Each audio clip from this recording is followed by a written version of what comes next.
সব মহিলাও বলতে পারবেন তাদের কোনোদিন কারোর ইচ্ছে করেনি কোনো পুরুষের গায়ে হাত দিতে? তা সব পুরুষের কি সব মহিলার গায়ে হাত দিতে ইচ্ছে করে নাকি সারা জীবনই? মানে পুরুষ মাত্রেই তারা মহিলাদের গায়ে হাত দেন? তা এই পুরুষের মধ্যেই তো বহু মানুষ আমাদেরই বাবা, কাকা, জ্যাঠা, ভাই, স্বামী, ছেলে, তাদের কোনো কাজ নেই, তারা সবসময় ভাবেন মহিলাদের গায়ে হাত দেবো। তাহলে আরো বহু মহিলা যারা কারুর মা, কাকিমা, জেঠিমা, বোন, প্রেমিকা, স্ত্রী, তাদেরও কোনোদিন কারোর ইচ্ছা হয়নি কোনো পুরুষের গায়ে হাত দিয়ে একটু দেখতে? যে কোনো রকম মানে সেক্সুয়াল চাহিদার ক্ষেত্রে কোনো কিছুর ক্ষেত্রে মানে নারী যদি প্রকাশ করেন তখন তাকে খারাপ মেয়ে বলা হয়। ভালো মেয়েদেরও এরকম ইচ্ছে হয়, চাহিদা হয় আমাদের দেশে, জানেন তো?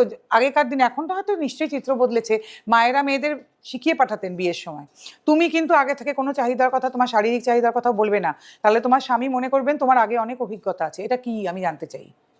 শারীরিক চাহিদাও খাওয়া, ঘুম, বাথরুম যাওয়া, এই সব কিছুর মতোই একটা চাহিদা মাত্র, তার বেশি এটাকে করে অতিরিক্ত গ্লোরিফাই করার কোনো দরকার নেই।